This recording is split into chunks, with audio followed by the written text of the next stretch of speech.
ជំរាបសួរពុកម៉ែបងប្អូនទាំងអស់គ្នាថ្ងៃនេះយើងមានវិធីធ្វើសាច់ជ្រូកចៀនផ្ទាប់បន្លែអញ្ចឹងកុំឲ្យខាត់ពេលយូរយើងមកមើលពីវិធីលាយគ្រឿងនិងវិធីធ្វើទាំងអស់គ្នា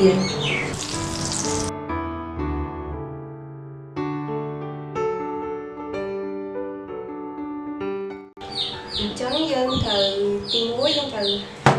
ចាក់ខ្ទឹមឲ្យម៉ត់ចំពោះខ្ទឹមសនេះយើងដាក់ចំនួន2ដុំតូចល្មមហ្នឹងឬមួយក៏បងប្អូនចូលចិត្តច្រើនយើងអាចដាក់ច្រើនតាមចំណង់ចិត្តរបស់យើងក៏បានដែរអញ្ចឹងជាបន្ទាប់យើងត្រូវហាន់ម្ទេសដើម្បីយើងទុកដាក់នៅពេលដែលសាច់ឆ្អិន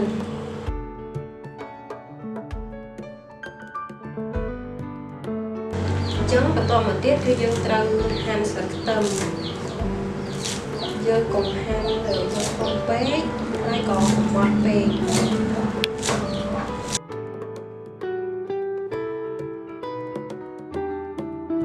អញ្ចឹងគ្រឿងផ្សំរបស់យើងមានខ្ទឹមសចិញ្ច្រាំស្ករសម្សៅស៊ុបទឹកប្រេងខ្យងទឹកត្រីប្រេងឆានិងទឹកធម្មតាអញ្ចឹងស្ករសយើងដាក់2ស្លាបព្រាកាហ្វេ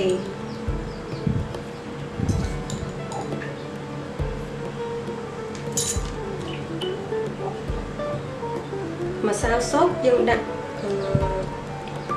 កន្លះស្លាបព្រាកាហ្វេ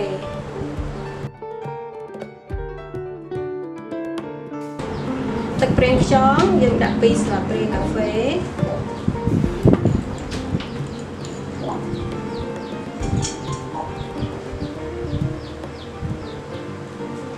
ទឹកត្រី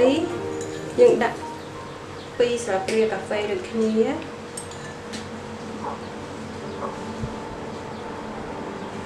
ហើយយើងកុំភ្លេចដាក់ប្រេងឆា1ស្លាបព្រាដើម្បីធ្វើឲ្យសាច់របស់យើងហ្នឹងវាឆាប់ចូលជាតិហើយទឹកសាបចំនួន2ស្លាបព្រាកាហ្វេដូចគ្នាដែរដើម្បីធ្វើឲ្យសាច់របស់យើងហ្នឹង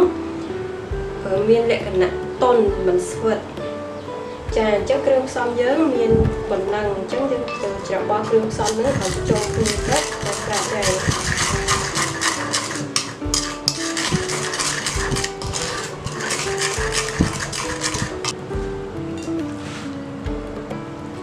ចំពោះសាច់ជ្រូកយើងប្រើវាកន្លះគីឡូ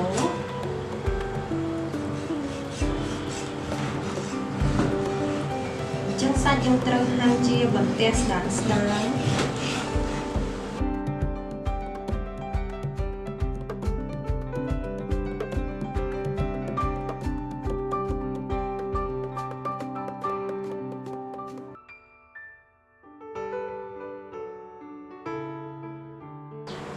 អញ្ចឹងសាច់យើងហាន់រួចហើយយើងយកវាទៅដាក់ក្នុងទឹកគ្រឿងដែលយើងបានផ្សំរួចនឹង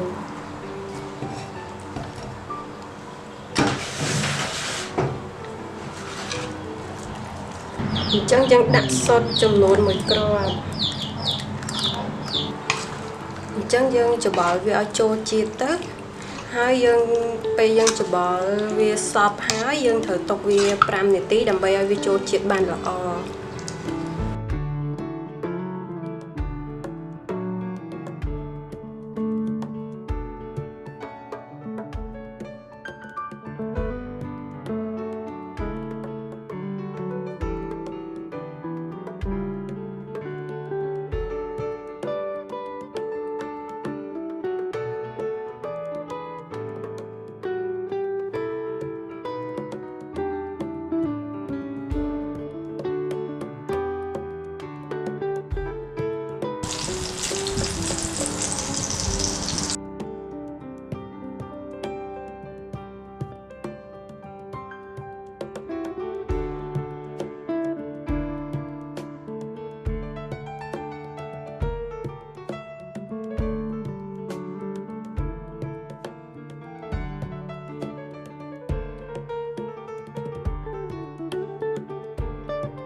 ចំពោះមុខម្ហូបនេះគឺយើងអាចធ្វើញ៉ាំលក្ខណៈជាគ្រួសារឬមួយក៏កម្មវិធីជួបជុំអីផ្សេងៗបានពីព្រោះវិធីធ្វើគឺវាងាយស្រួលមែនទែនដូចយើងខ្ញុំបានបង្ហាញជូនខាងដើមរួចមកហើយចាអរគុណសម្រាប់ការទស្សនាតាមដានវីដេអូរបស់នាងខ្ញុំ